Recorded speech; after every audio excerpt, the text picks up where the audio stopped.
I believe I'm live. That's what the corner of the screen says.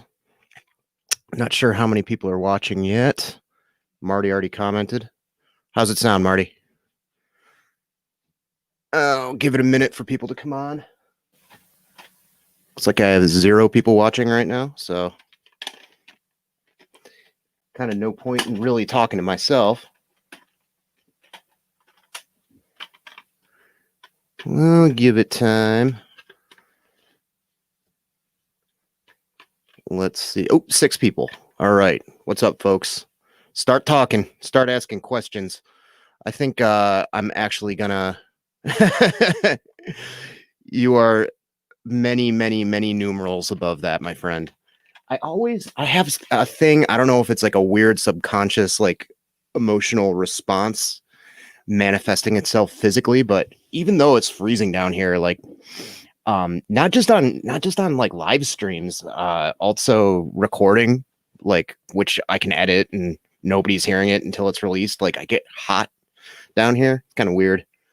So I don't know. I figured I have 2,000 subs now. It was weird. It kind of leapt up to 2003, then went down to like 1,998, then went back to 2003. For a little bit, I was like, oh, maybe I shouldn't do this. I'm gonna damn myself. But yeah, it's back up to 2003. I don't know if it's bots or whatever, finicky people. So I decided to do this kind of for a Q&A, but I thought also to fill space if like people don't have a lot of questions or just hanging out. I'd talk about my year-end list. I mean, I almost didn't want to do that at all just because so many people do those. And it gets wilder and wilder, I think, with like people having like 50 picks for end of the year. You know, I just want to talk about the best of the best. But there's a bunch of stuff I haven't even talked about yet that I got, and it would have made its way into some kind of collection updates, which is typically all I do nowadays. But I figured I'd talk about my favorite records of the year a little bit while I'm waiting for people to file in. Going back to early 2020, the Cemetery Filth full length Dominion. This is a great one. And I haven't listened to it in quite a while, actually, but I liked it a lot when it came out. I got to throw it back on. It's been months, but yeah, super like death metal by the way of like maybe tech thrash, kind of. A lot of comparisons to the early Morbid Angel stuff. Atlanta band, great record, came out on Unspeakable Acts. That's definitely up there. A lot of people have been talking about this Undeath for good reason. That Rochester band, young dudes. To me, it's like technical Pestilence, like cynic kind of stuff, meeting something a lot more guttural, like Incantation or Rotrevor, even with like kind of like jazzy, catchy riffs. Thank you. So those are good. I just bought this. I don't even know if this is like something that I would necessarily put in like a top 10, but because I haven't listened to it enough because I just got it. But I bought this on a whim. This band, Create a Kill, kind of an awkward name, but great band. It's members of Gruesome and Alex Marquez, who's been in tons of bands, including Malevolent Creation and Solstice and stuff. It's like brutal death metal thrash kind of shit. This is really fucking good. What's it called? Summon to Rise.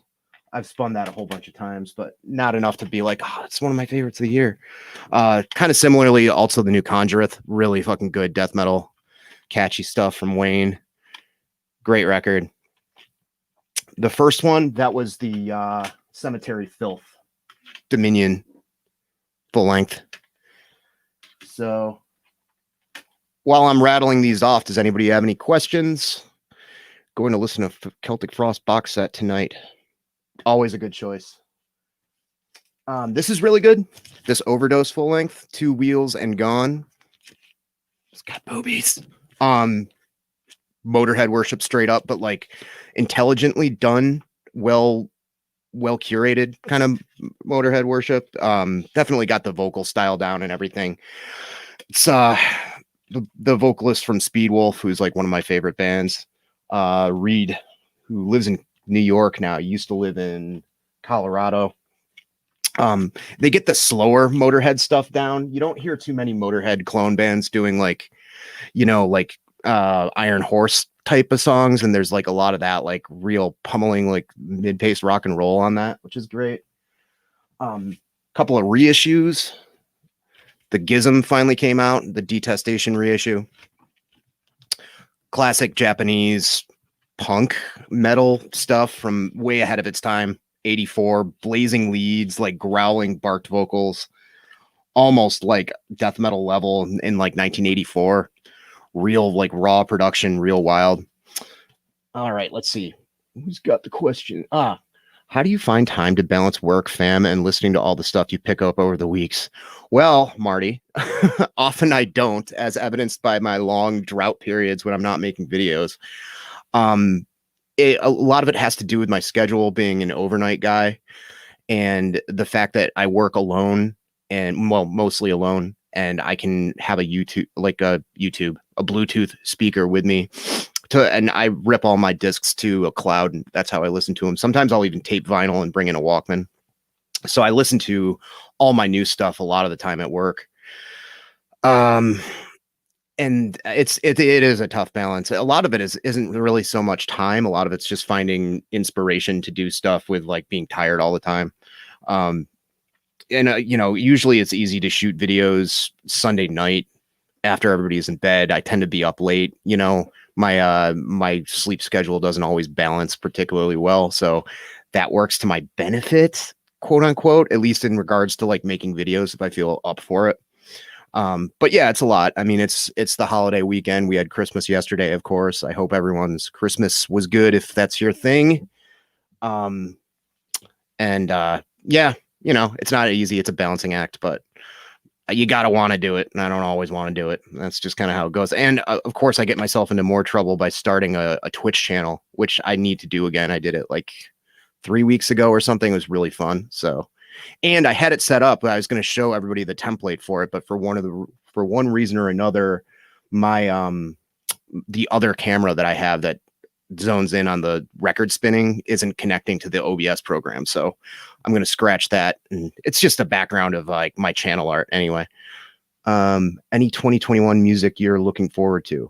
No, I don't even know. I'm so out of the loop. I don't even know what's coming out.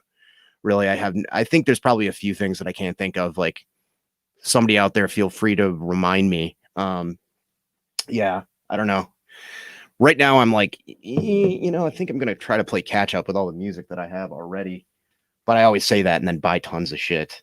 A lot of it's, me filling holes with, other stuff that I haven't picked up yet. But anyways, been into a lot more like post-punk and goth stuff lately. This was put out by Deus Records. One of the guys who runs this, I happen to know. He's from Syracuse. But this is Nocturnal Projections. I'd never heard of him before. New Zealand post-punk includes band's 3 original vinyl releases remastered, essential for fans of Joy Division, The Fall, Wire, Swell Maps. So yeah, dismal post-punk stuff from New Zealand, pretty good. I still never listened to The Fall, so I can't comment on whether or not it sounds like that, but it does remind me of Wire and Joy Division for sure. This probably one of the, if not the hardcore record of the year for me. Rated X United Front came out on Painkiller in the US. Just mean, not quite Youth Crew, because I kind of associate Youth Crew with stuff that's a little bit slower paced, although a lot of, Youth of Today is very fast and everything, but this is like the really, really fast, like almost DRI level fast, like straight edge hardcore, like think like Confront and stuff like that. Real good, like fast parts, and then like skank breakdowns, not chugga mosh breakdowns, of course. But yeah, out of the UK, guys from Violent Reaction, their new project. Do I have a record of the year? Not one in particular, but there are 2 or 3 that are vying for that top spot. One of them being this Glorious Dead LP.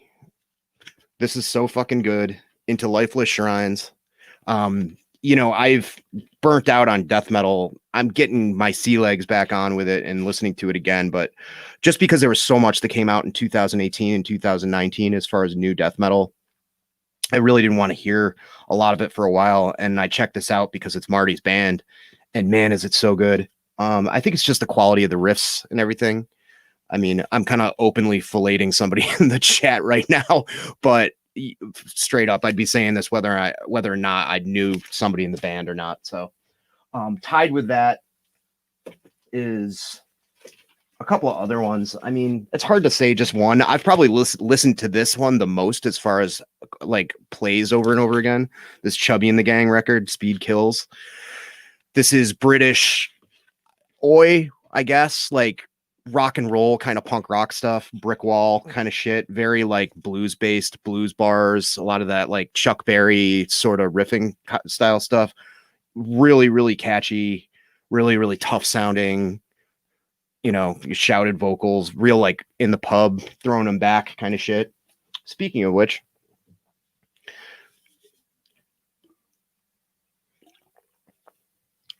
let's see what else. New Carcass full length. We'll see. I mean, you know, I wasn't in the anti-surgical steel camp myself. I was, you know, I like that record a lot. I liked it more than Swan Song, but I'm wondering at this stage in the game, like if they've still got it, you know. I'll check it out when it comes out, I'm sure. But what's up, Alexander? How you doing? Favorite 7-inch EP this year? Damn, I don't even know if I picked up any 7-inches this year. I'm sure I did, but I can't. There's none that are like coming to mind that were released in 2020, which is weird for me because I'm a big 7-inch guy, but I honestly don't know. Yeah, sorry. Another death metal release that was really strong for me this year was Worm Gloomlord. Phantom Slaughter sent me this for review. I reviewed the last one, Evocation of the Black March. This was a big evolution for them. Really good step forward in terms of like doom death. Kind of like honors bands like Disembowelment without ripping them off. Good to see you too, Mark. Just fucking great. So good. All the songs have their own identity. Really, really engaging listen from, again, two young dudes from the Miami area. This I just picked up and I was really pleasantly surprised with it. Is this Rope Sect?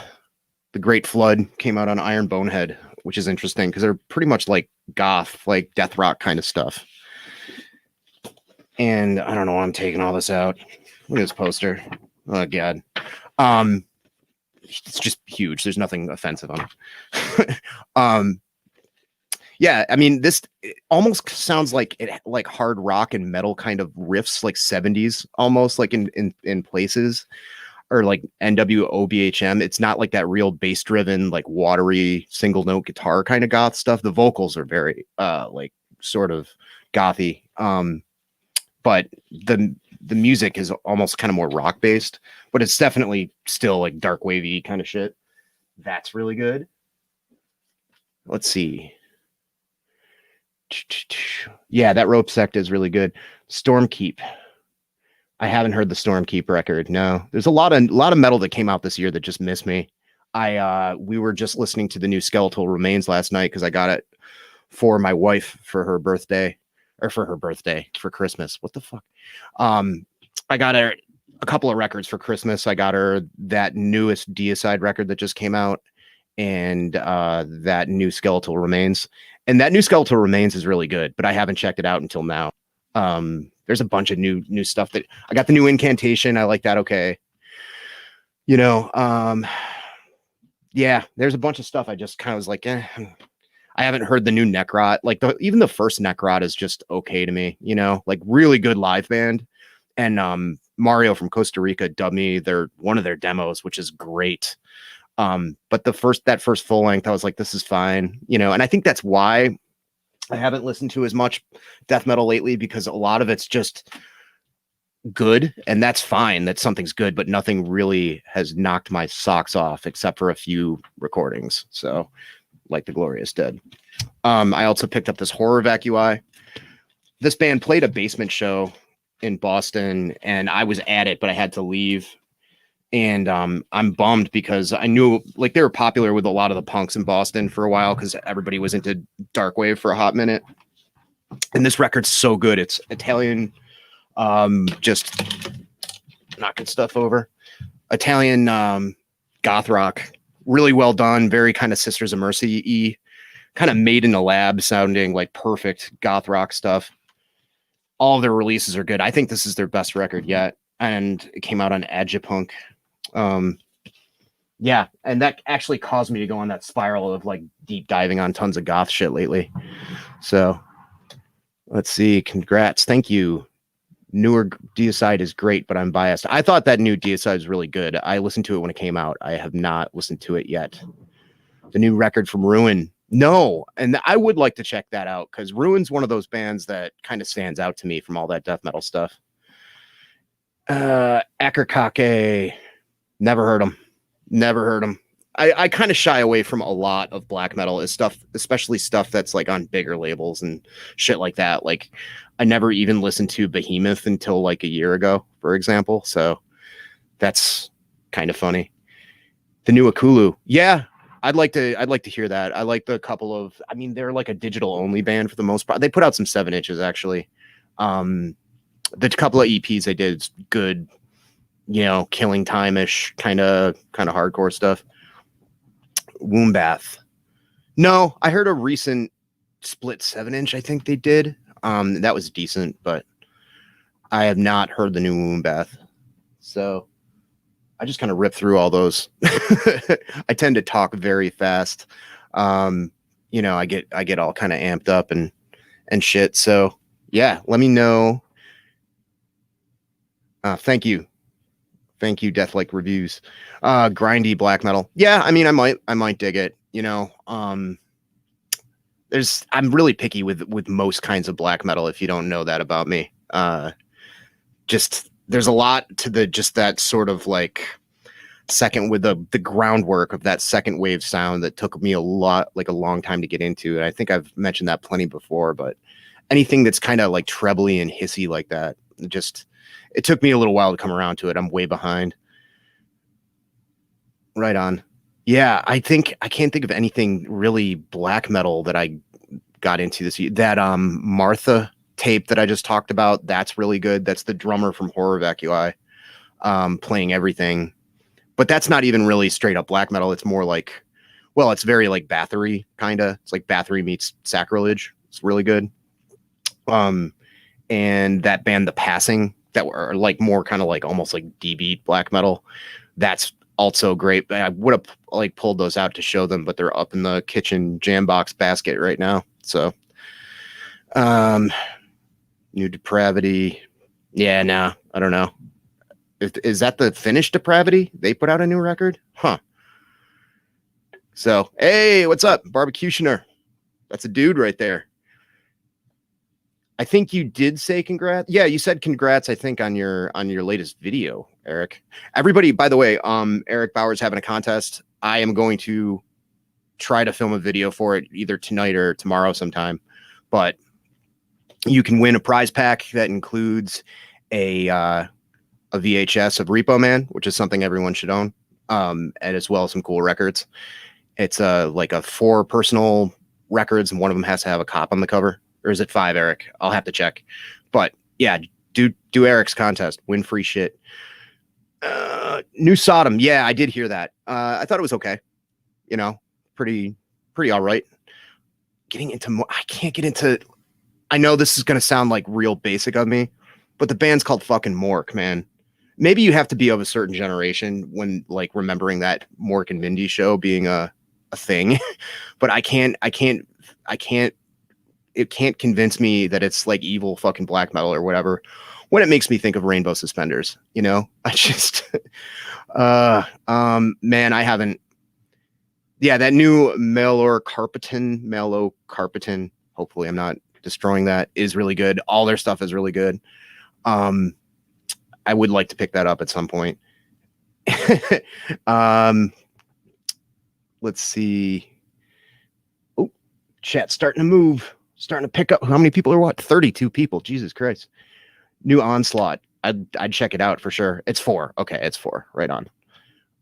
No, I haven't checked out a Sepultura record, and actually, that's not true. Like 2 years ago, I went on the deep dive. I was just curious about, because I heard like Sepultura got okay again, and the same thing with like the Cavalera Conspiracy and stuff. Soulfly too, was that their later stuff was like thrashy, deathy kind of again, and like all that stuff was okay, but there's just the one thing about it, like I didn't like the production, and the other thing was like there's wah guitar, like funky ass wah guitar over fucking everything. I just can't do it, man. Yeah, I don't know. I will have to actually give Mork a listen, but because I've heard more than one person mention it, but man, fucking Mork, really? All right. Anyways, yeah. So kind of a shitty year. A lot of not good stuff happened to me personally and to the world this year, but there were some good tunes, and there was some good times to be had with all my homies in the VC. So that's been good. Hopefully this coming year will be better. So what albums? Yeah, I don't know what's coming out in 2021. I'll check out the new Carcass. That's really all all I got. Nexiana record, incredible black metal. Yeah, black metal. Okay. Right on. So, oh, by the way, I know he's in chat. He just said hi. If you haven't watched Chromium Dioxide Radio, do yourself a huge favor. It's fucking amazing. Everybody needs to fucking sub that dude.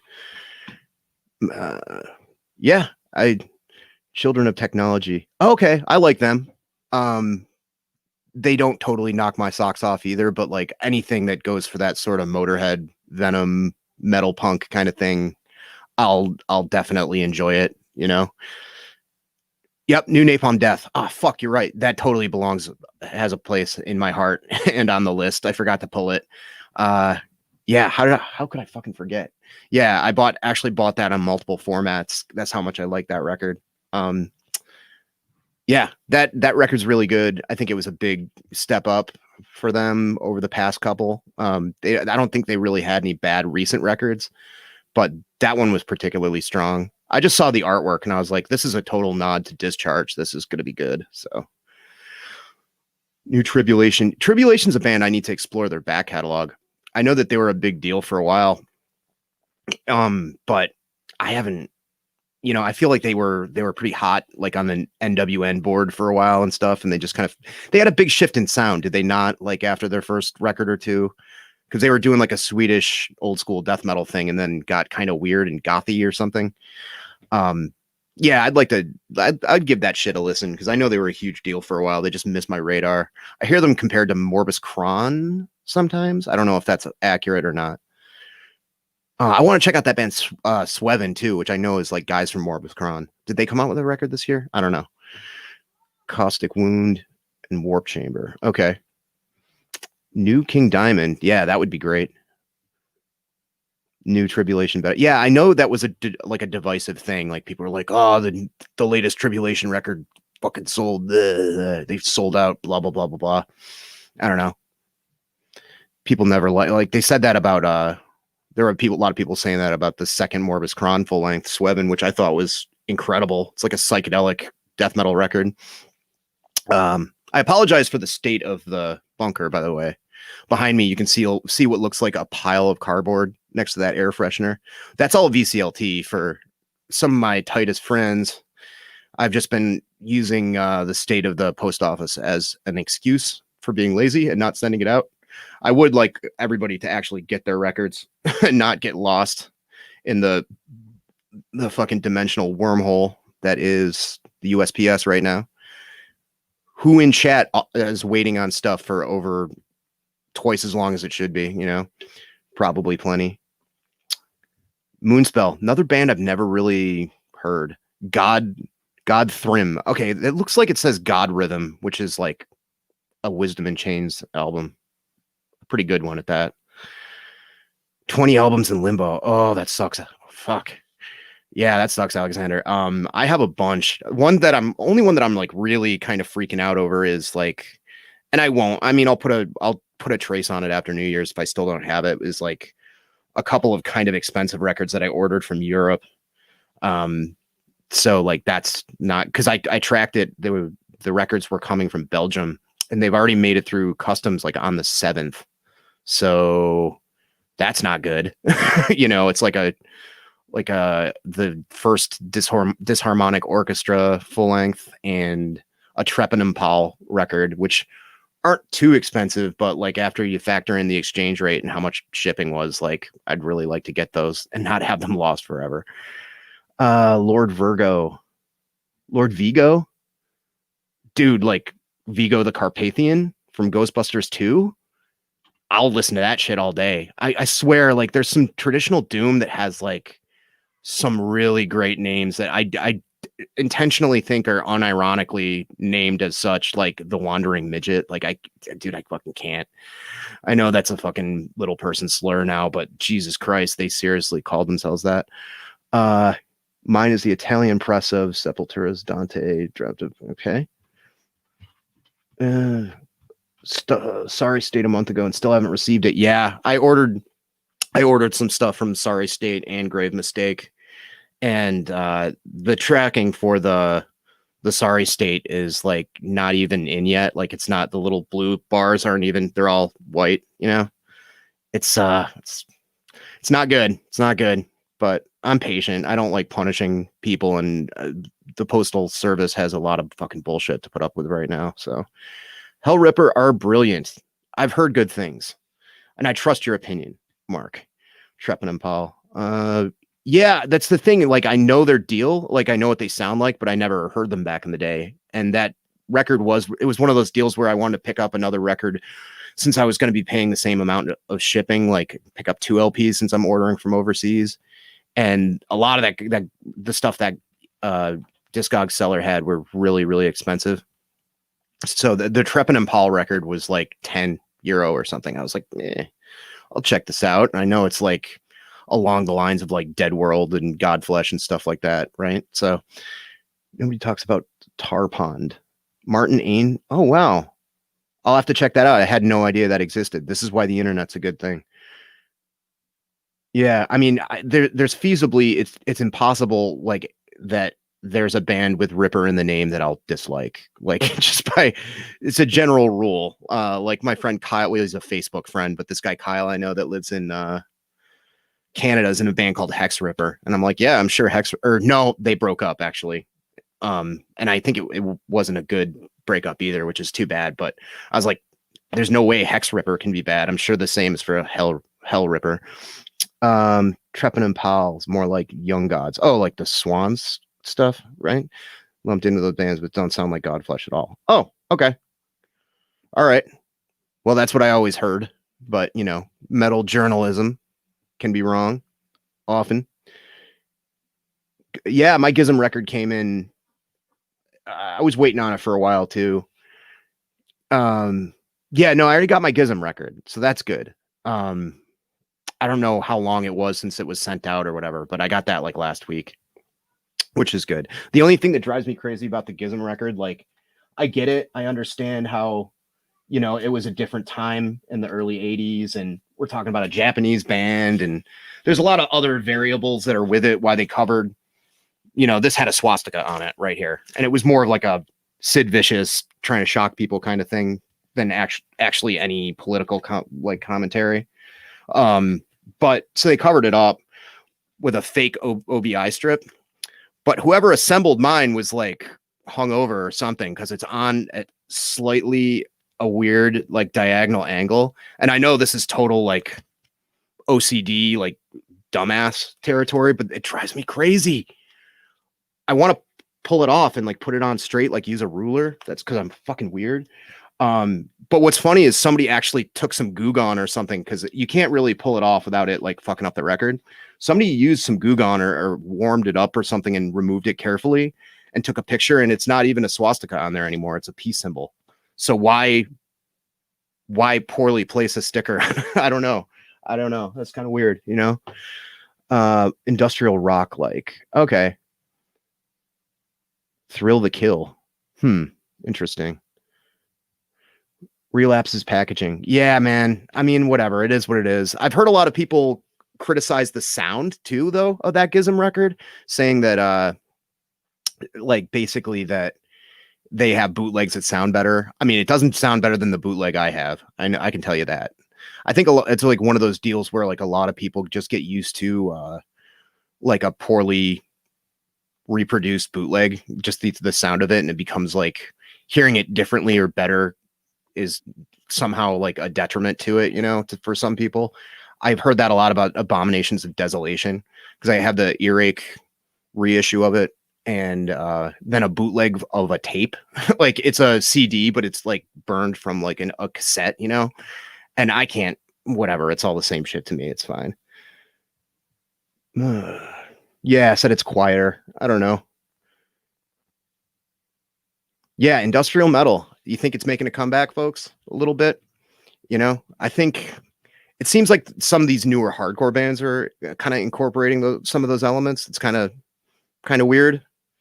I always forget their name. What's the band with the big muscle man that was the meme? You know, those guys. Like a little bit, like a tiny bit of like industrial metal with that group. Warbringer. Yeah, they're decent. Yeah.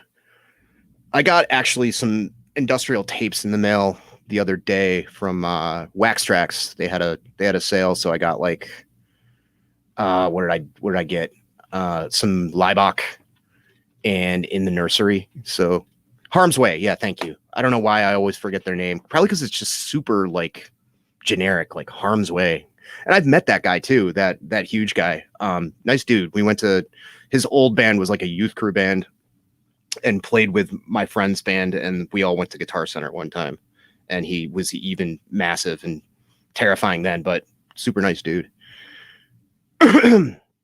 Black Magnet's Hallucination. Okay. Yep. Another stream going on in a few hours. I wanted to do this after dinner so as not to have a collision, conflict of interest. My new band, Conflict of Interest. 80s hardcore.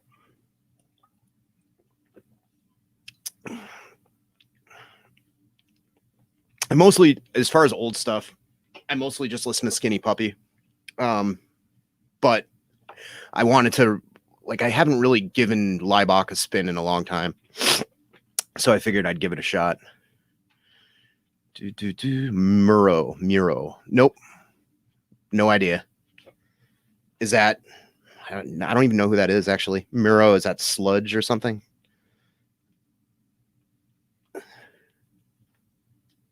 Cleaning my glasses here. Realizes killer members of Sex Prisoner and Gate Creeper. I could get into that. That fucking Sex Prisoner record I have is awesome. Yeah, Liebach has a lot of different. They're a hardcore band. Okay, yeah. As far as like hardcore releases, that Rated X was really good for me this year. The Drain album, which I was looking for. I don't have my cassettes like alphabetized mostly, which yeah, I'm a Jason Hook when it comes to cassettes, so I have to like figure that out and file those. That's my 2021 as far as goals go. I need to finish logging everything into Discogs. My goal is, and I want you all to hold me to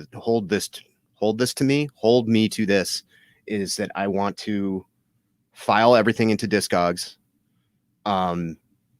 organize my cassettes. You have to make me do this. All of you, you're all responsible.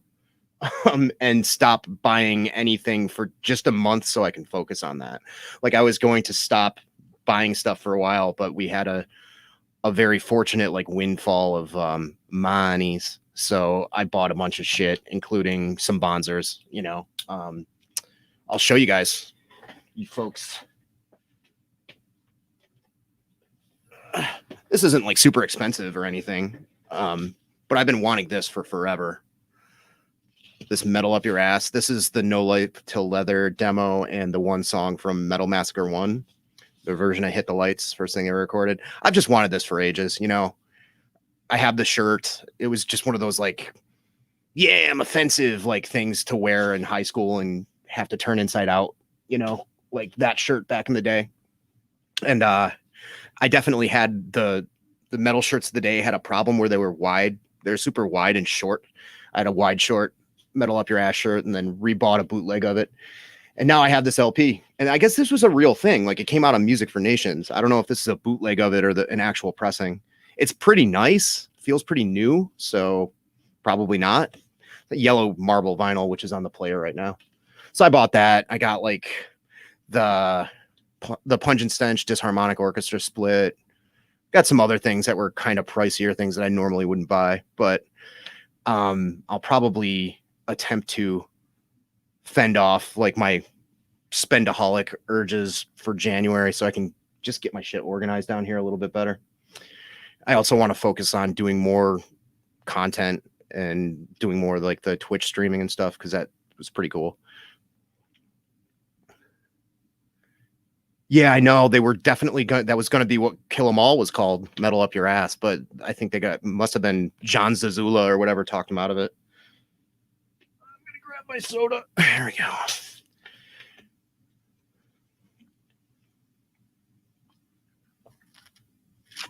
Yeah, I don't know what the deal was with those metal shirts back in the day. People that are over 40 can vouch for me. They're like this wide and like this short. They were like belly shirts, but wide. I still have an old Slayer, the classic Slayer pentagram with the swords shirt that my friend Brendan gave me. That it's a large, but it barely fits right, you know, not because it's tight around here, but because it's like, you know, it's weird.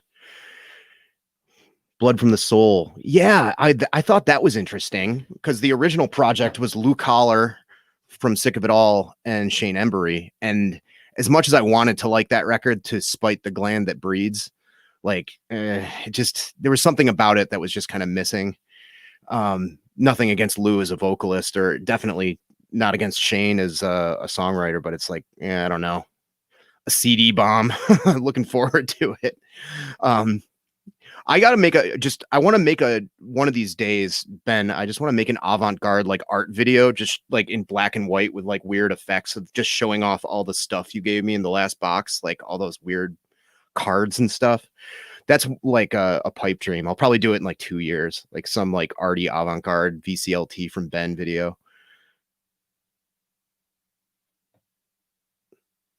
Oh man, a Tomb of the Mutilated shirt. Okay. So story time with Uncle Pat.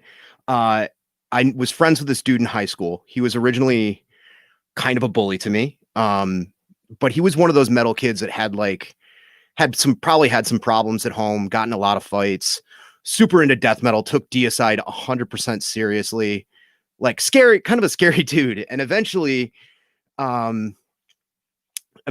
he, you know, we got to be friends. Like he stopped threatening to kick my ass or whatever. I think we dubbed each other stuff. He dubbed me scum. Turned out to be a nice dude, you know, just had some issues or whatever. My dad, good guy, you know, pretty Catholic dude, ex-military, you know. He's like, "Oh, you want to invite your friend over?" Well, John shows up wearing a Tomb of the Mutilated long sleeve.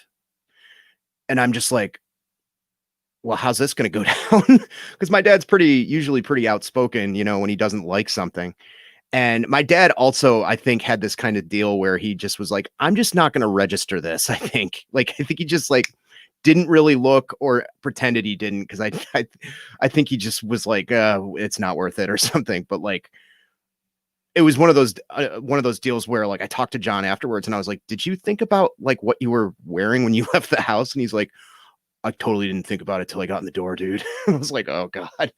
And then there was another case of another friend of mine who I'll let remain nameless, especially because I'm not 100% sure if this story is true, but kind of same deal, like threw on a long sleeve because he had tattoos, thinking like, I'm going to a funeral, I should cover up my tattoos by wearing a long sleeve. And that would be good logic, except for the fact that the long sleeve was of the hardcore band Dead Guy. So he went to a wake. It was a wake, not a funeral. He went to like the visiting hours or whatever for a wake for wearing a Dead Guy shirt. Like, whoops. So yeah, fun stuff. I don't know. How's everybody's year been with quarantine and all that? Everybody doing okay out there? I'm still answering questions if you have any for me. Trying to think if there's anything else I can talk about while I'm on here. There's 40 people watching. Jesus. I know, right? It's pretty funny shit. I've never done that. Like somehow with all the offensive shirts and everything, I've somehow never embarrassed myself with that. I think I was I had a mall security guy like tell me to turn my shirt inside out when I was wearing a Cut the Shit, which was a hardcore band, a Cut the Shit shirt at Carousel Mall. At that time I was like very confrontational and very straight edge, and I yelled at the guy for telling me I was wearing an offensive shirt, like, which is kind of sucks. He was just doing his job and I was a complete dick about it. But like, I actually took it off in front of him. I was like, yeah, fine. And like turned it inside out. My girlfriend at the time was just like, you're such a dick. Like, I mean, the way he asked was definitely very like shitty and Rent-A-Cop like, but yeah, the whole situation was just kind of funny. Syringes in the arms. Ooh. Yeah, the lack of shows was a bummer. A Tool long sleeve. Oh yeah. I remember that shirt. Oh Jesus, that's still not that bad. I mean, syringes. Like, was it like syringes where the arms? That's pretty crazy if that's the case. I don't know. Yeah, the lack of live shows. I mean, there was a time in my life when I went to shows twice a week, and it wasn't that long ago. Like 5 or 6 years ago. And it slows down, when you have a kid and you move to the suburbs and everything. But Amanda and I were usually like getting a babysitter and going to see bands like once or twice a month. I think the last show we saw sang with Sugarbog. And then, yeah, it was right before quarantine. And then everything went down. Wearing a Dead Guy shirt to see Dead Guy. So that breaks the rule of wearing the shirt to the band.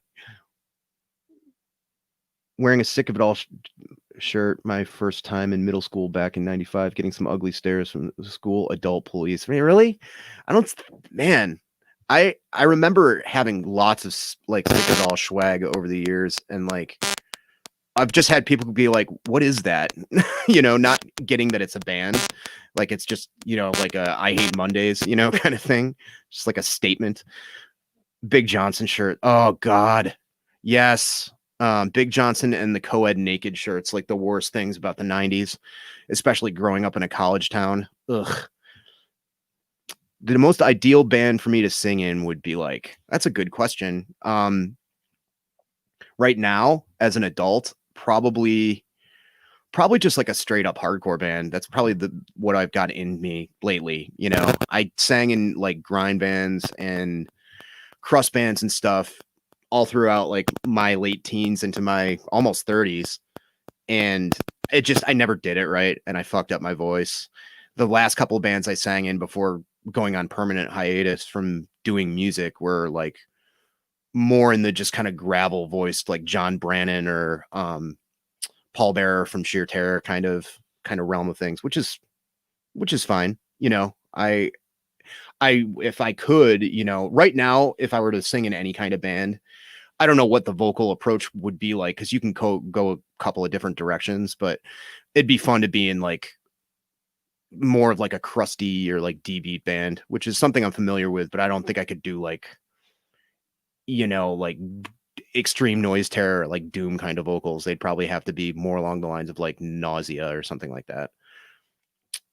Yeah, Dying Fetus. Yeah, that's one that always gets a healthy guffaw,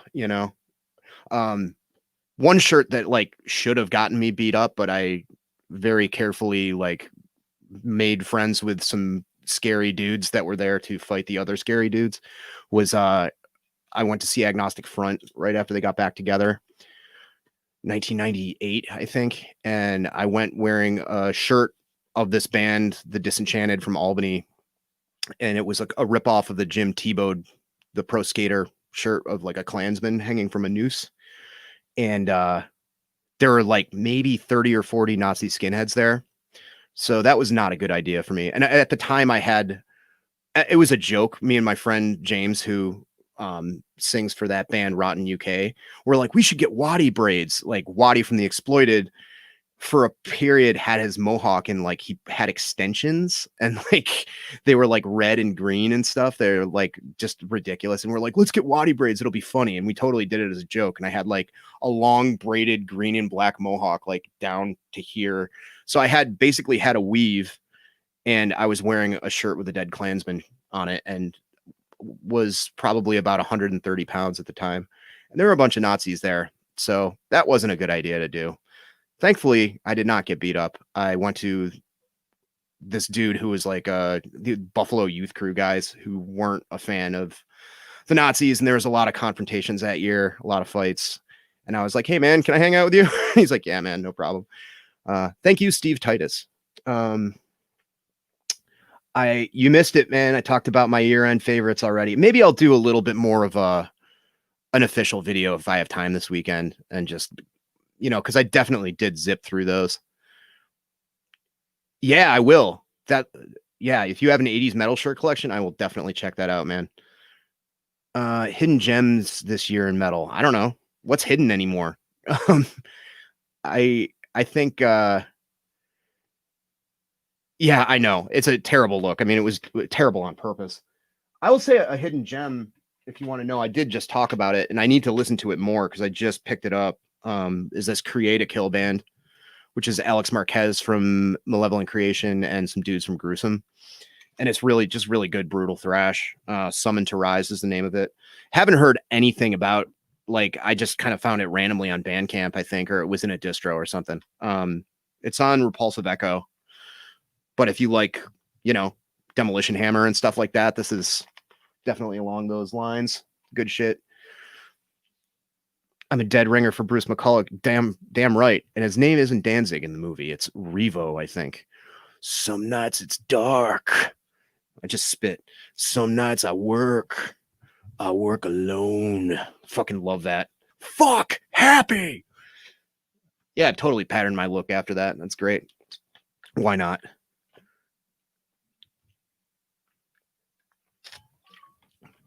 Anybody get good presents for Christmas? I should have brought my presents down here to show off. I got not one but two Mimic toys. The Mimic from Dungeons and Dragons they look like usually treasure chests, but then they have teeth and, you know, they eat adventurers and shit. I got two of those. One of them was one that my son picked out himself. He's 4. I'm extremely proud. I got Eric will remember this because I think I shared it via social media. Wouldn't it be cool to have this? I got the Wolf Brigade at War with Reality skateboard deck, which is really, really cool. Yeah, I got a few cool things, which is nice.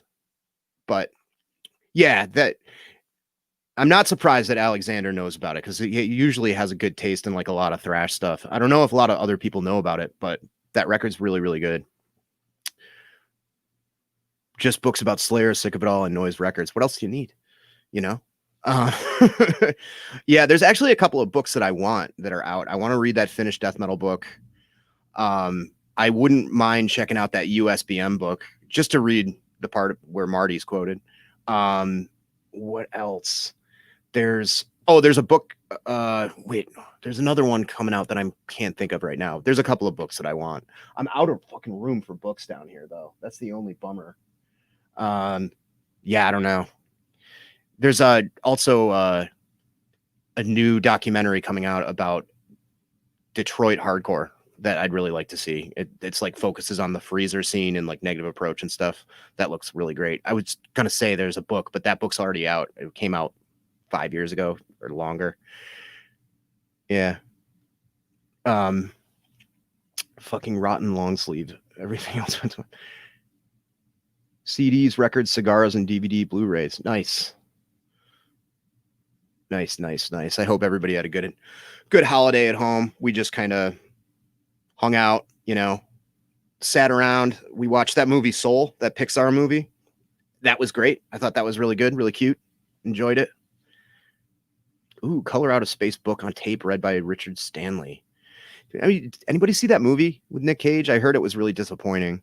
Probably because of the premise. Like, I don't think it translated well to film, but also other issues that it had. I didn't see it. I know a lot of people said that it wasn't Mandy, and like honestly, I liked Mandy, but it was built up for me so much that I was kind of like a little bit on the disappointed side. Definitely good, you know, but you know, like cultural appropriation of metal notwithstanding. Yeah, I don't know. I'm gonna grab a beer. I'll be right back. You guys talk amongst yourselves.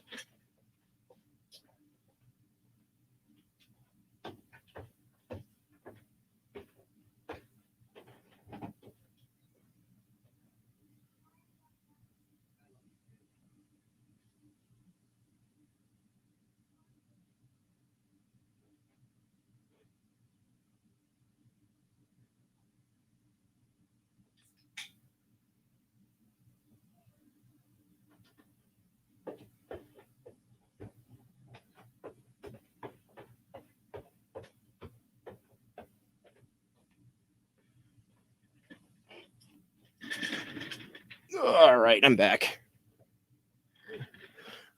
I don't know about Nick Cage's son doing the black metal. That was a long time ago. Like, it's weird to think because a lot of people always talked about Cage's son being a black metal guy and Kevin Bacon's son being like a crust dude. And I wonder if those dudes are both still into that stuff because I feel like that was like 10 years ago or more.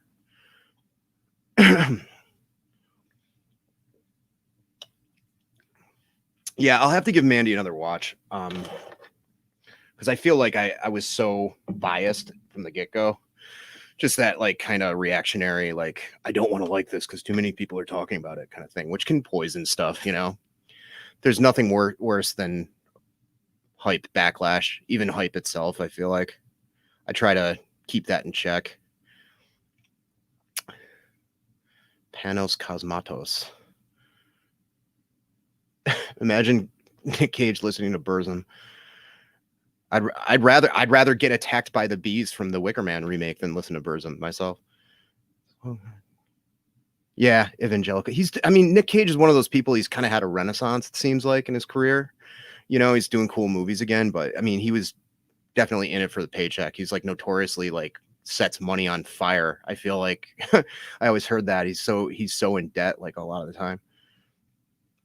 I'd like to see Wonder Woman 1984. There was a big like controversy about how, oh, excuse me, there's a punk in it wearing a Cro-Mags Age of Quarrel shirt.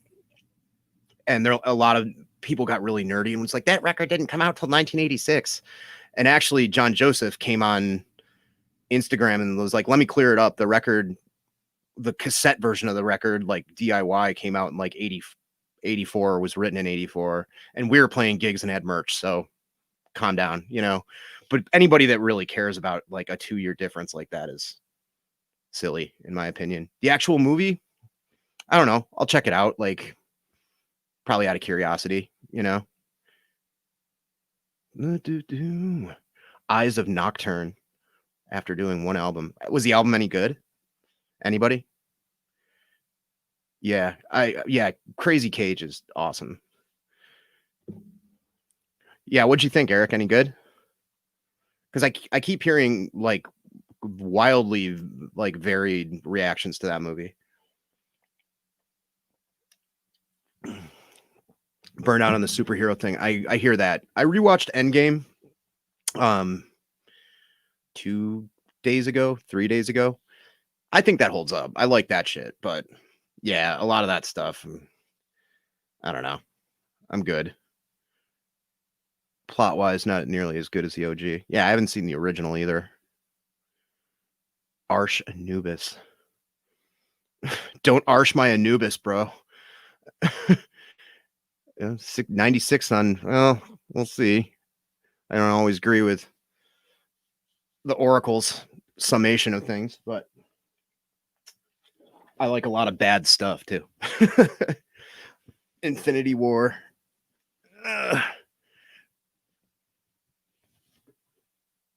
Yeah, I mean, it's one of those. I'm not going to watch the Avengers movies more than like once in a blue moon, you know. There's nothing really movie wise like I'm looking forward to either right now. I have a Blu-ray of Conan the Barbarian down here. That's like a flick I've been meaning to rewatch for God, geez, for quite a while, and I ordered that months ago. I need to actually sit down with it. History of swear words. That should be good. Maybe have some Carlin footage in there, you know. Settle back here a little bit. Yeah, I have been watching The Mandalorian. I think it's great. I think it's great. I know that it's kind of referencing and drawing direct influence from a lot of like spaghetti western and samurai stuff, but I'm not super well versed in that shit. I just like the end product and the fact that it's faithful to the old Star Wars stuff in just the way that it's produced, like with practical effects and such. So very cool. Yeah, I need to get that Beastmaster reissue. Reissue, whatever. The Vinegar Syndrome version of it. Favorite Celtic Frost era. I mean, you know, I really like almost everything Celtic Frost has done. I don't even mind Cold Lake that much. But I'm gonna have to go with Emperor's Return, the EP. Like, but I love everything. It's hard to pick. Or to Megatherion, maybe, you know.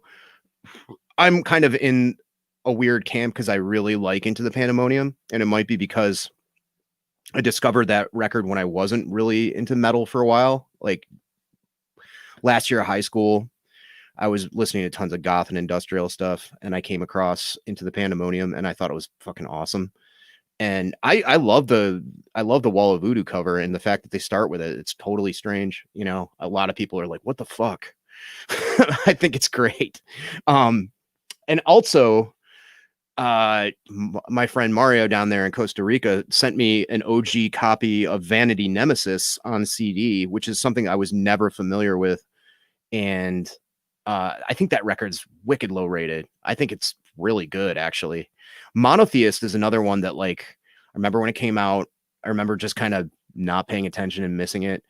And I definitely like it, but it's one of those deals where the guitars are tuned so low that it detracts from me for me a little bit, because that like strings falling off, detuned kind of thing just makes my brain go to Korn, you know, and stuff that's like that. Obviously it's not like that at all. It's like Celtic Frost meets like the best production they've ever had, and like a lot of doom, you know. But just there's a certain thing about the guitars in it that bugs me a little bit. But it's great, you know. I know for a lot of people, it's their favorite Celtic Frost record. I like Triptychon a lot too. Not as much, but you know, yeah, I mean, Celtic Frost to me is one of the all-time greats, of course. Yeah. Yeah, the Celtic cassette box sets I have no use for. I mean, they're really cool. But like, I don't know. Like, and I like tapes too, obviously. My last update was tons and tons and tons of cassettes. Just something about tape box sets, I just kind of give them a wide berth most of the time. Probably because they're like cassettes. I will always view as something that should be like relatively cost effective, and those box sets, especially like the ones from what's the Greek label? You know which one I'm talking about. Those tend to like go for a lot of money, and I'm just like, even when they're new, like the exchange rate and shipping, and it's just kind of like, thanks, Metal Mickey. Congrats to you too on 1,000 there, man. Yeah, Monotheist is a lot more challenging than I thought it would be, but it's still good. Like it's a fascinating record. You know, it's very strange. I've spent a lot of time listening to it over and over again. I've fallen asleep to it a couple of times. It's a good falling asleep to record, and that's not a diss. Because I have a certain pantheon in my brain of like going to sleep to it records, and most of them are like heavy doom related, kind of like Cathedral, Forest of Equilibrium, the Triptychon, not Triptychon, the Thorgothan album, Stream from the Heavens, Flag Patches book. That's cool. I like box sets and stuff. I find that a lot of my box sets don't get a lot of play. They just, because I'm so lazy, and like disassembling something to like put one side of one record on for like 20 minutes is just like, I can't be bothered. So like, I have a couple of really expensive box sets that just kind of chill on the shelf, you know. like Triptychon better than Monotheist. Yeah, I can see that too, because I mean Triptychon's kind of a more realized version of that, you know. I need to go back. I haven't listened to that Triptychon LP in quite a while. Or the one I have. I even forget the name of it. I think it has like a Latin name. I don't know. Always going for the brown note. Yeah. I'm trying to think of the name of that Greek label. They're my fucking dying brain. Yeah, I don't know. Let's see if there's any other things I missed in the comments here. The new Dune. Yeah, I'm curious about that.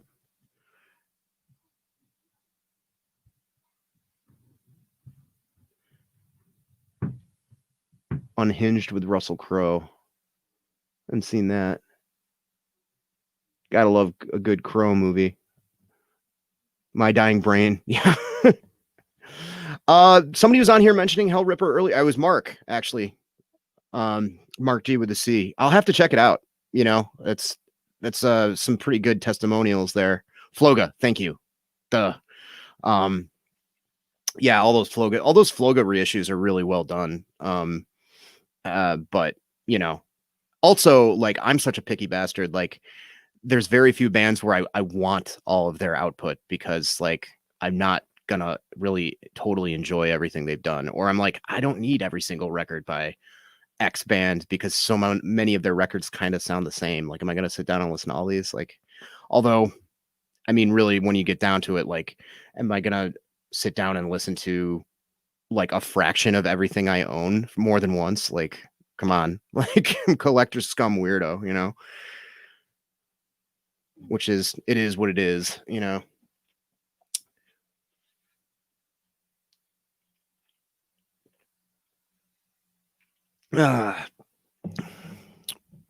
Any questions? Any more questions? This is a Q&A. I put that out there. I want to be asked things. Let's be honest. The Accused had a cassette. Oh yeah. Well, that's The Accused, man. Like that's one of my favorites. Yeah. I was actually putting away laundry earlier and going through my rack of long sleeves, and I saw hanging up. I still have. I forgot I had it, and I'll probably never wear it. I should actually put it in a shadow box or something. I have a T-shirt that Tommy Niemeyer from The Accused drew and painted himself with like, you know, washable inks or whatever. Apparently you can get it done for a fee. You just have to email him. And Amanda was like, I'm gonna get my husband one of the best Christmas presents ever, and like got me an actual Martha Splatterhead shirt, one of a kind, designed by Tommy Niemeyer from The Accused, which is pretty amazing. I mean, overall, that's the band that I've collected the most stuff by. But I'm such a like just a determined non-completist, I guess, that like even I don't have everything by The Accused. Like there's a couple of records I'm missing. I still want to get Hymns for the Deranged, which is like mostly covers. That's a cool record. I don't have that. What was your favorite part of shooting the collab with Jason and I? Oh, you know, just the whole thing. Just shooting the breeze, you guys. No, I mean, it was fun. Like as always, you know, any conversation I have with Eric and Jason, you know, I learned some things, and I got to learn about some new bands, you know, like the Greek band Nausea, who are pretty ripping, that I've ordered a record by.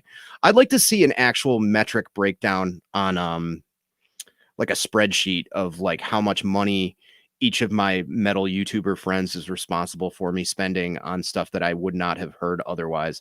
I think Eric's well into like over $500 at this point, you know. Let's see. If you're into reggae and dub, check out Small Axe Films by Steve McQueen about the Caribbean. Oh yeah, I'm super into all that stuff. I find that really interesting. Hell yeah. Do you anticipate that to get into concerts we will have to show?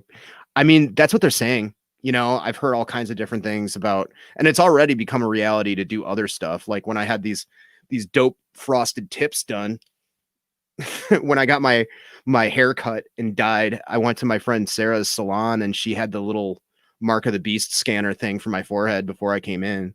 So I can see that being like definitely a thing for concerts whenever that takes off again. or proof of immunization or whatever, you know. And luckily for me, I'm a healthcare professional, a frontline angel warrior. So I have already gotten round 1 of the inoculation, the vaccine. So, you know, I mean, that's cool. I'm glad to get it. Thankfully, it didn't kick my ass and make me feel sick. I guess the second one's the real bear, so we'll see with that. But are you going to shows right away when they open? Yeah, probably. I mean, if I'm vaccinated, you know. The only thing that I've worried about a lot and why I've limited, you know, my interactions with, especially like going down, you know, for the whole situation with my mom and everything. Uh, like the reason I limited that so much is that I work at a hospital, you know. Won't further incriminate myself by saying what I do, but a lot of you know anyway. I have a lot of patient contact and a lot of contact with patients with COVID. So I just don't want to make anybody else sick. You know, I don't think I'm sure I've had it like at least once, but I was lucky enough where I didn't have any symptoms, but who knows when I was an asymptomatic carrier, you know, I had to keep my interactions with people in the outside world to a minimum, you know. First band you want to see live when concerts reopen. That's an interesting wish list. That's an interesting question. I mean, wish list of bands that I'd like to see when the outside world is open again. I'd like to see a real classic band, you know, that like I might have taken for granted, you know, like a band that plays a lot. I'd like to see Sick of It All or something like that. I would love to see like a local band where like going to their shows, it was always cool to hang out with them that I'm friends with. So like seeing a band like Panzer Bastard would be cool. Um, all kinds of, I don't know, like any of the legacy bands like Incantation, like I'd love to see Iron Maiden because I still haven't yet. That's a big like bucket list one for me because I've never been one for big concerts, you know. So those are a couple answers for you, I guess. Radiology student, good luck. Not an easy program, but you'll get through it. Interning in an ER, I doubt when we'll get the vax, even though we're in the thick of it. Yeah, that sucks. You really should, you know, because you probably have more patient interaction than a lot of other people that do other roles, you know. Like I know a guy, and it's different by hospital, but I know a guy that works in a pharmacy that's already been vaccinated. You know what I mean? And he barely has any patient contact at all, other than, you know, walking past them in the hallways. No, I do. That was another book. I was spacing on that. Yeah, GBH would be great. I've been lucky enough to catch them once, and they were fucking unreal. Yeah, I saw that collar bookers, blah, blah, blah. This is why I edit, by the way. This is why I don't do live streams so often. I get notoriously tongue-tied. Although I've managed to say notoriously tongue-tied without it actually happening. Yeah, I'd like to read that book. I was lucky enough to interview those guys a long time ago. Around the time of that Agnostic Front show, actually, I got to go on their bus and stuff, and they were super, super nice. And I always enjoy whenever they're on podcasts and stuff like that. They're really funny people, and you know, pretty insightful and everything. So I definitely should read that book. As far as NYHC bands, they're up there for me for sure. Big gateway band to a lot of stuff. So yeah, the thing with Maiden is they have that notoriously weird policy of like, okay, on this tour, we're only going to play songs from the new album with like a couple of like the old hits. And like, you know, I'm not a big fan of Latter-day Maiden really at all. I don't really give a shit about anything past like Brave New World. I think a lot of people feel that way.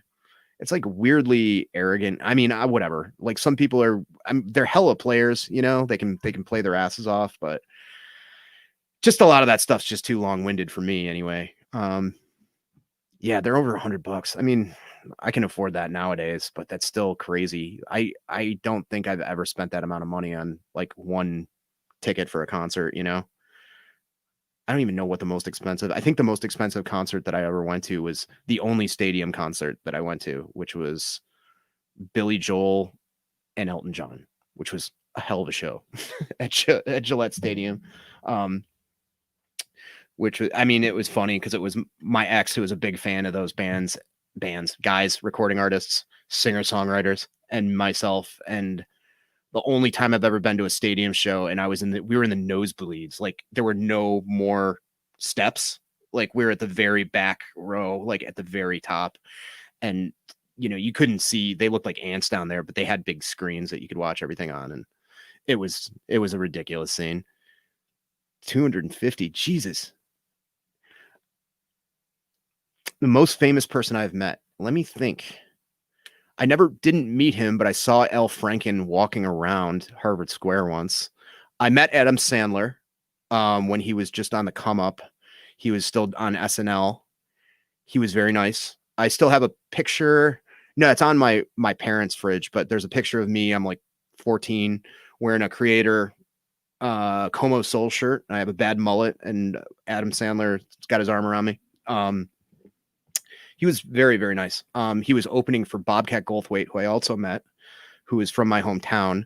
And I know him because my grandmother, rest in peace, was friends with his mother. They were both sample ladies at a Price Chopper supermarket. Billy Joel's kind of ant-sized to begin with. That's rough. I can't slag off anybody for being small, for being of small stature. Diminutive. Yeah, I'm trying to think. I also met at that comedy thing, I met Adam Sandler, Bobcat Goldthwait, and Tom Kenny, who ended up being the voice of SpongeBob SquarePants. So that's cool. I'm trying to think if there's anybody else famous I met. I went on that like motorboat cruise just as kind of a laugh. I'm like, I want to go on one of these metal cruises. Like it seems like it'd be totally ridiculous and whatever. Like Amanda and I had been together for a little bit at that point, and I was like, yeah, what the hell? Like I know Motorhead's not going to be around much longer because this is like literally months before Lemmy died. So it was weird. I didn't bother anybody. Like I didn't really feel like being a fanboy, but like I'd just sit down and be like, there's Charlie Benante eating brunch at the table next to us. That's interesting. And I did meet Roy Mayorga, who he's the drummer for. He was the drummer for Soulfly, I think, and then the drummer of whatever that Stone Sour. But before all that, he was the drummer for Nausea, the crust punk band from New York. And he approached me because I was wearing a back patch on my vest of a band called Life's Blood that are kind of a cult, like New York hardcore band, very good band. And he was like, dude, Life's Blood. And I was like, what's up? And he introduced himself as Roy. I think he might have been playing with somebody that was on that tour. I don't remember, but he was there hanging out. And I was like, you're Roy Mayorga from fucking Nausea. And also Stone Sour. Great. And Crisis. Yep. He's in a lot of hell of a drummer, sick drummer. But yeah, I don't think as far as like actors or anything, I don't think I've met too many other people. I met some Boston Red Sox guy when I was like at work once, but I can't even remember. Like, I'm so not a sports dude. I don't even remember what member of the team he was. Cause I'm just like, okay, how many home runs did you get the touchdown in the thing? I have no idea. That's cool. I'd like to meet somebody. I used to, before they were a lot bigger, I used to pen pal, like during the tape trading days and zine days and stuff. I interviewed and talked to Internal Bleeding. I mean, that's not like famous, but it was like a band of note for quite a while. Those guys are all really nice. I used to talk and I don't remember who, because it was so long ago and I didn't actually listen to them for like 20 more years because I'm weird like that. But I talked on the phone with one of the guys from Cryptopsy, like a lot, like around their demo era. Back when, people used to talk on phones and shit. It was good. Landlines. It was the 90s. I had a clear phone. On my clear phone, talking to dudes from Internal Bleeding. It was chill. Yes. Damn right. Oh yeah, I forgot. I can share this. That is right. One of the greatest NYHC bands of all time. I agree completely. Really, really good stuff. Oh, I should have been doing this all along. I completely forgot about this option that I can show people's comments. What an ignoramus. Now I'm just going to do it on every single one. Let's see what everybody's got to say. Yeah, Happy Gilmore fucking rules. Early Sandler shit's just great. I even like, dude, I even like Waterboy and Little Nicky. What music podcast do you recommend? Okay. If you like hardcore, Axe to Grind. I haven't listened to it in a while, but pretty engaging dudes, pretty funny. Guys that kind of lean more towards like straight edge hardcore and NYHC, but pretty well rounded all around. That's a pretty good podcast. Forum of Passion. It's this dude Ace from Virginia, and he just does one-on-one interviews. That he's just like a really good interviewer. He gets people's life stories and stuff. A similar one like that, that's an interview kind of format, is Damian Abraham's Turned Out a Punk. That's probably the most popular one as far as podcasts go with like hardcore dudes, because he interviews like celebrities and stuff too. Like he's interviewed like David Cross, but it's all about their background in punk and whatever. Demo Listen I enjoy a lot. It's if you're entertained by often brutally honest and sometimes a little mean-spirited kind of humor, that's a good one. You know, no punches pulled kind of reviewing stuff, all demo stuff. Gray Gordon, who's kind of just like a, I don't know, he's like a social media, he's pretty popular like on social media kind of dude. Really nice guy, but a hardworking guy that plays in a lot of bands, and like up until the pandemic kind of helped run stuff for his scene over in Indiana. High Defamation, of course, Eric's podcast, which is, you know, it's on pause right now, but I'm sure I'll get back to it eventually. And all the old episodes are just super informative and fucking great. Trying to think if there's I like the Brooklyn Blast Furnace is pretty good. It's like a lot of interview stuff on there. He gets a lot of like the NYHC dudes and everything.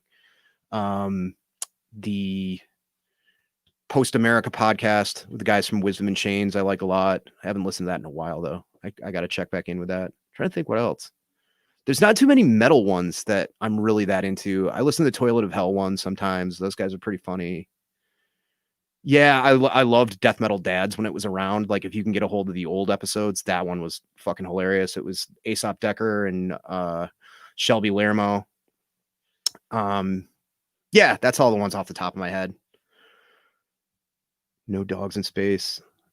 Yeah, I could see D. Snyder being a really humble guy for sure. Seems like he would be, you know? I mean, that whole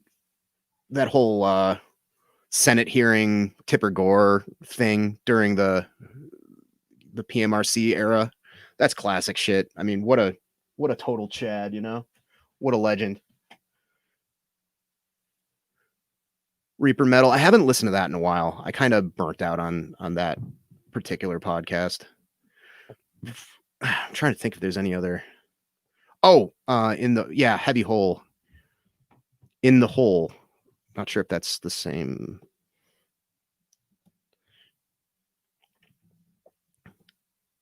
Yeah, for sure. The Heavy Hole podcast is also really great. I almost forgot about that. It's Big Will from Artificial Brain and a couple of his friends, and that's centered around a lot of that like kind of more slamming, super brutal Long Island kind of stuff. Not exclusively, like they've had other bands on there, like trying to think. They've had plenty of other stuff, but it's Will is filling in for the now deceased, I think, vocalist for Afterbirth, and so it's kind of a lot of that leaning stuff. And I learned a lot about that kind of death metal and got wizened up, thankfully, to that podcast. So yeah, I know what you mentioned. What's up, Jim Winters? Fucking love Jim. So yeah, heavy Long Island accent, especially Will. Holy moly. Yeah, super funny too. Everything's like allegedly. I guess they did some drugs allegedly. It's a running gag on there. I'd like to do a podcast someday. You know, again, it's finding the time, and it's slightly more difficult than making YouTube videos. And I don't know if I have it in me, to be honest.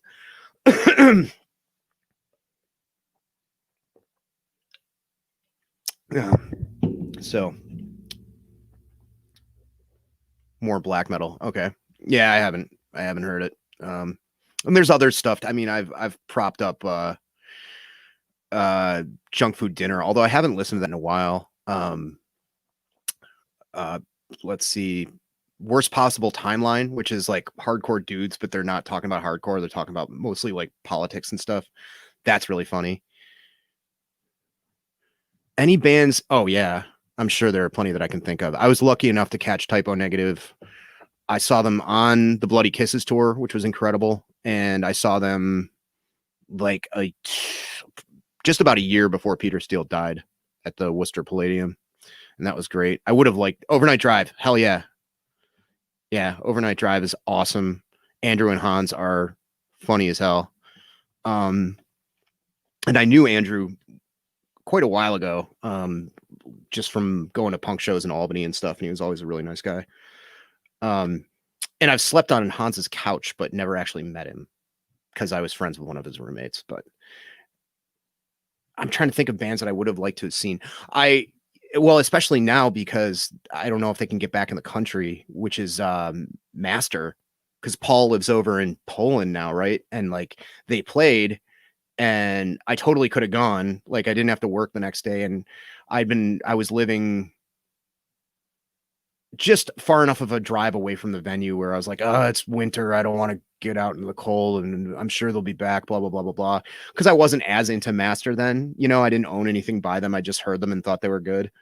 And now I guess like they tried to get back into the country to play. And it's ironic because, you know, Paul Speckman is from here. But there was some complication with visas and stuff and they couldn't play. So I don't know if they'll ever be able to come back. And also, I was supposed to see Demolic. I had tickets, but COVID happened, you know. Who knows if I'll ever get the chance to do that, you know. Hopefully they'll come back. Residency, Sick Place. Oh yeah, yeah. And Bro's super nice too. Yeah, they have a lot of good stuff for sure. Yeah, I'd fucking love to see Master. I'm trying to think who else. Oh, there's tons, I'm sure. I wish I could have seen like bands that were around when I started going to shows but never played. You know, like Born Against. I wish I would have been more proactive about getting out of Syracuse and seeing stuff like that because I'm sure they played Albany, you know. And also like I had a period that I've talked about numerous times where I wasn't into stuff that was metallic at all for like a brief period. I was like really into old school punk and like goth and industrial for like not long. I had a phase where I was just like metal for like 6 months. And around that time was like when Dead Guy was gigging around like upstate New York, and I never got to see them. And I know that they're like a legendary, like crazy live act, in addition to being like probably one of the better hardcore bands of the day. So yeah, Born Against I've never heard of the beer. I do know of the Rorschach's another one. I wish I could have seen them, you know, but that would have been like really, really early on. I would have been like 14 trying to see Rorschach at ABC No Rio. I don't think that's, you know, humanly possible. I'm glad I got to see Slayer. But I had so many chances to see them when they were really good still, like i.e. when Hanneman was still alive, and just passed it by. I didn't actually see them until I was on that motorboat cruise, and they actually were way better. Like I expected them to be at least just boring, but they were good. They were really fucking good. Even Tom Araya even did the scream in the beginning of Angel of Death, and I didn't even know he could do that anymore. Yeah, I would like to go to MDF. That would be a wild time if everything works out with it. I don't know, man.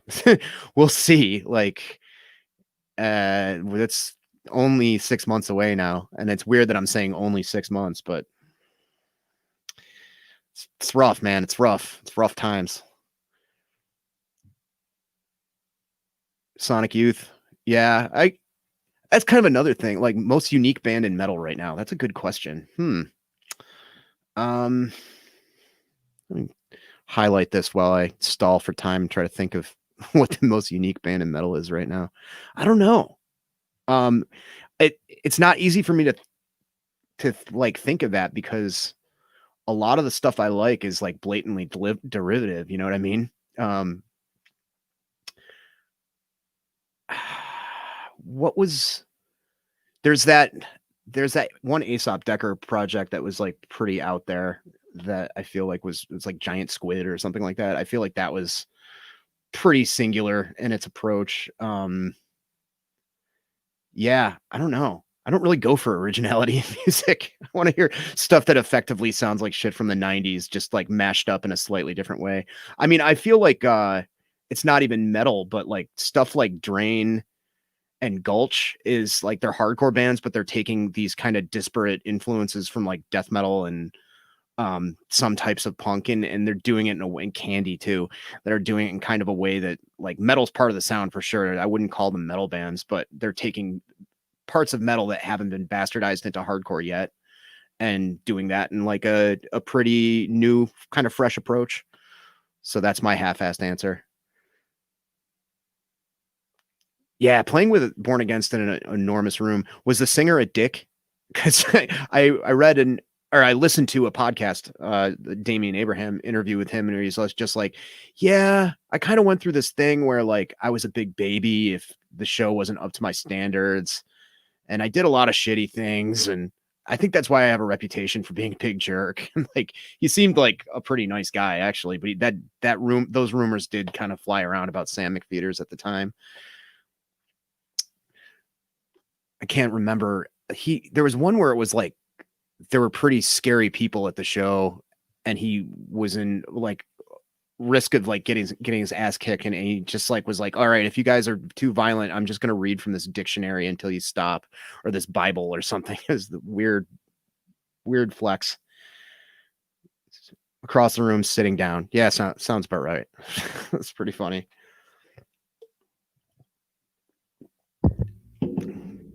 So wild. Yeah, I don't know. It's weird. I don't know how much further metal can really be pushed to have any original, like serious, like out of nothing originality in it anymore. Yeah, he sounds like he's, I mean, you'd have to be like, you can't maintain that level of fucking wild manishness up until you're whatever 50s or 60s. Yeah, Wrangler Brutes are really good. I feel like that record's wicked low rated. I want to read his book too. The interview with him, he talks about how he booked shows in Albany and just like these oddball shows that happened because there was a changing of the guard, like in the late 80s and hardcore, and like stuff was kind of evolving. And he booked a show with No Means No and Breakdown.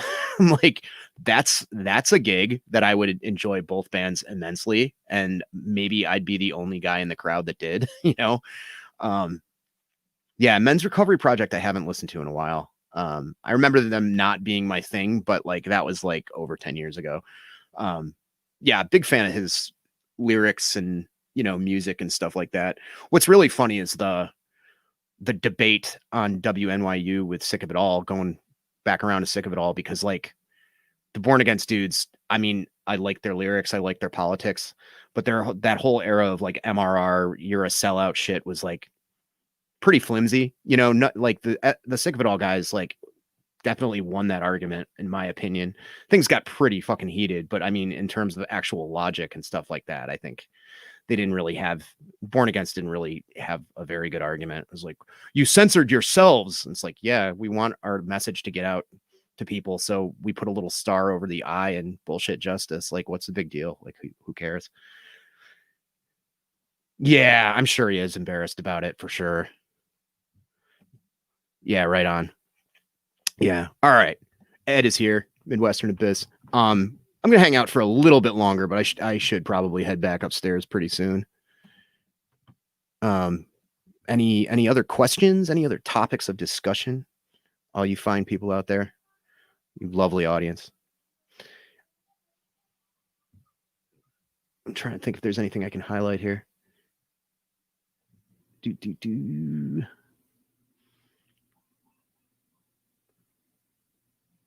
Nothing. Got nothing.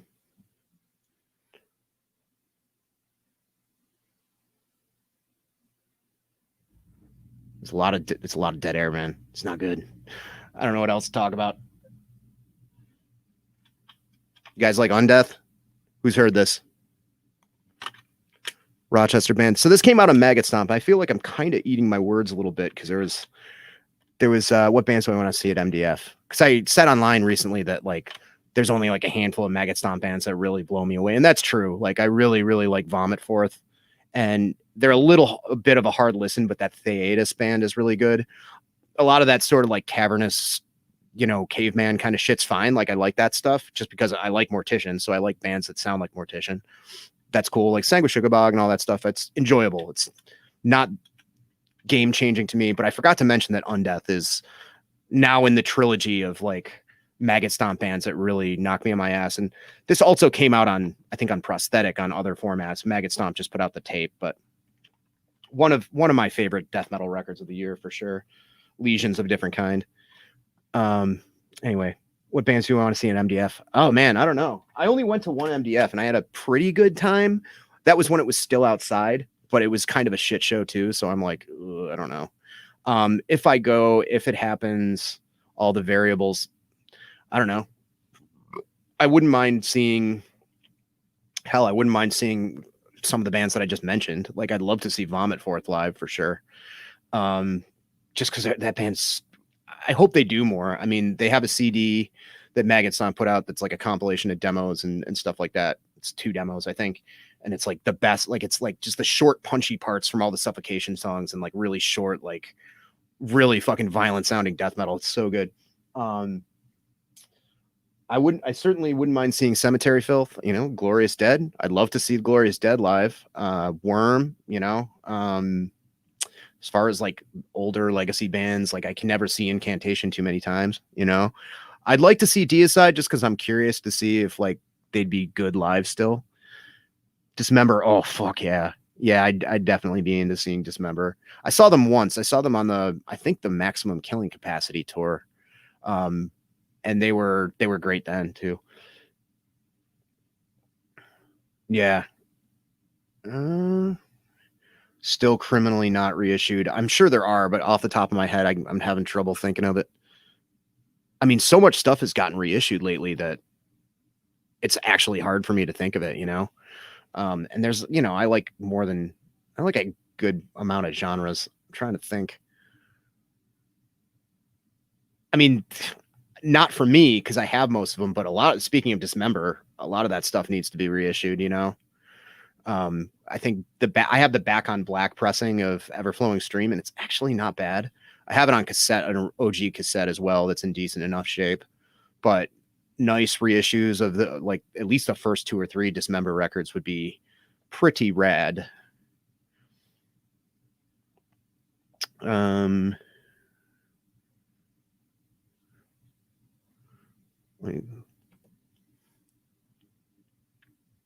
Cool.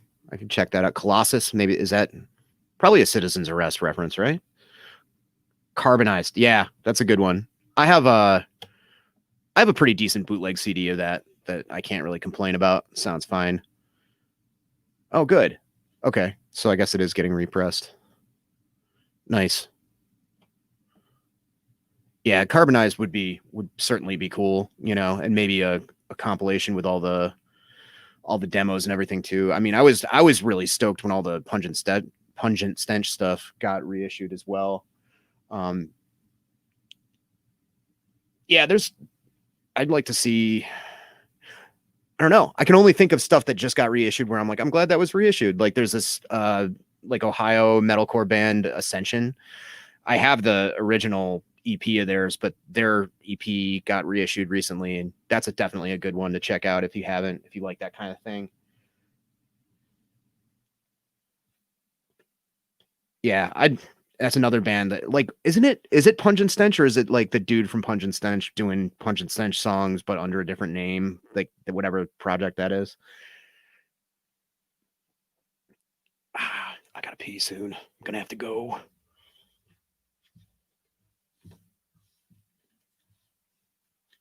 I wouldn't mind some nice Hawkwind reissues. That'd be cool.